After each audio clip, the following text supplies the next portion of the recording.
A top U.S. intelligence director quit his job to warn the American people about a hidden push for the new Middle East war. Tucker Carlson interviewed him to tell the complete story. This is his story, translated into plain English. The director of the National Counterterrorism Center, a guy named Joe Kent, a highly decorated combat vet, just suddenly resigned. His resignation sent absolute shockwaves through the government. So the big question is why? Why would the top counterterrorism official in the entire country quit his job during a war? Well, in his very first interview after he stepped down, Kent laid out all his reasons. And in this video, we're going to break down exactly what he claimed happened based on that interview and how he says the United States got into this war in the first place. This right here, this was the sentence at the heart of his resignation letter. Super simple, but incredibly powerful. I cannot in good conscience support the ongoing war in Iran. But the story behind that one sentence, well, it describes a chain of events that Kent says led America into a war that he says was built on a complete lie. Now, to really get why his resignation is such a big deal, you have to understand who Joe Kent is. Joe Kent spent his entire adult life fighting for the U.S. military. As a top intelligence director, he saw all the government secrets. He resigned because he refused to support a war based on lies. Who is Joe Kent? Military service. Joined the U.S. military in 1998 at age 18. Experience. Completed 11 combat tours fighting terrorists, including 5 years in Iraq. Intelligence role. Became the director of the National Counterterrorism Center in 2024, holding the highest secret clearances. Resignation. Recently quit his job to warn the public about a war he believes is based on lies. The official reason: we faced an imminent threat from Iran. Kent says, Iran has a religious rule against building bombs, and secret intelligence shows no plan for a surprise attack. Kent says there is zero proof of an Iranian attack unless the U.S. attacks first. According to the intelligence that Kent says he was seeing every day, Iran had no plan to attack. He says they weren't even close to getting a nuclear bomb. In fact, they obey a religious ruling, a fatwa, against building one. So the big question is, if the intelligence didn't support going to war, how in the world did it happen? Well, Kent describes something he calls an ecosystem of information that he believes was built to push the president toward a conflict. How fake news becomes real policy. Without solid proof, foreign lobbyists and news networks use the media to create an echo chamber. If people hear a lie on TV enough times, politicians begin to treat the lie like a real threat. He says the president's original red line was no nuclear weapon. Simple enough. But this whole ecosystem worked to change that red line to no nuclear enrichment at all, which basically made any kind of peaceful deal impossible and made war pretty much guaranteed. How to start a war. The echo chamber, step 1. The bypass.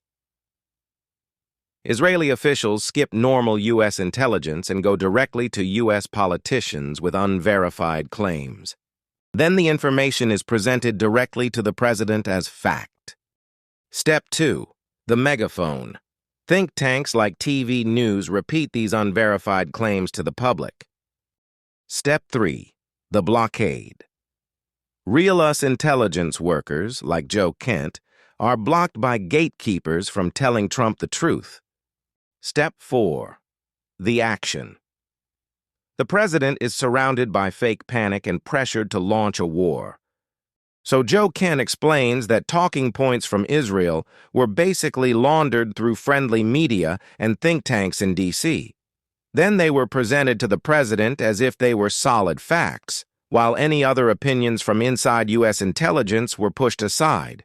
And for Kent, this isn't some new one-time thing. He argues that this is a playbook that has been used before, and he says it's had disastrous results for the United States.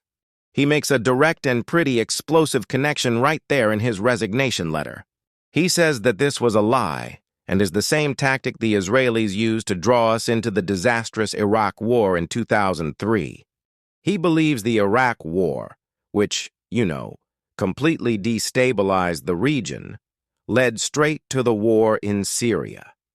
And he argues that in both of those cases, and now with Iran, the U.S. was pulled into wars that served foreign interests, not American ones. This timeline really laid out the pattern that Kent is describing. But despite this pretty grim picture he paints, Kent doesn't actually think the situation is hopeless. He laid out a very clear two-step plan for how to get out of this. Okay, so step 1, he says, is for the president to use American leverage and tell Israel, your offensive campaign is over, making it crystal clear that U.S. defensive support is on the line. Then, step 2, once Israel is reined in, the U.S. can use its partners in the region, like Saudi Arabia and Qatar, to work out a ceasefire with Iran. And the goal of the ceasefire wouldn't be about one side surrendering. It would be about a smart, practical peace. Kent suggests things like lifting some sanctions if Iran reopens those vital shipping lanes for oil. And here's a crucial part, making sure Iran sells its oil in U.S. dollars, which helps protect America's economic power. But, Kent's interview didn't stop with just policy disagreements. He brought up a much, much darker possibility for why the president might have been pushed into a war he had long said he didn't want. And this is really the most serious and disturbing part of Kent's entire interview. He basically asks, was the president just tricked by bad information? Or was he actually being intimidated? Was there an element of coercion involved? And he lists a series of really disturbing events to back this up. The assassination attempts against the president, the shocking public murder of a close advisor, Charlie Kirk, who was very anti-war. When Joe Kent's counterterrorism agency tried to investigate foreign links to Charlie Kirk's murder, other agencies stopped them. They claimed the case was closed. Anti-war voices in America are facing intense danger. Charlie Kirk, a top advisor who told the president to avoid war with Iran, was murdered. There are too many data points to ignore, but the government refuses to connect the puzzle pieces. He says that when you take them all together, it suggests the president himself could feel personally threatened. And in his view, that could create an atmosphere of pressure that might have influenced his decision. And so, that's where we're left. When one of the country's most senior intelligence officials resigns and alleges that a war was started based on a lie, that foreign influence sidestepped our own intelligence agencies, and that the President of the United States may even be under threat. What does that do that the faith a country has in its own government? The cost of lies. Whether lying about a nuclear threat in Iran or hiding facts about an assassination at home, secret information breaks a country. When a government runs on secrets, citizens lose faith, the system cracks, and the nation fall apart. Truth is the only fix. Decades of foreign wars have been built on lies. The pain of finally telling the truth might be scary for politicians, but it is the only way to save the country. Telling the truth is the ultimate act of freedom. Thanks for watching. Please like, share, and subscribe to Zara Academy.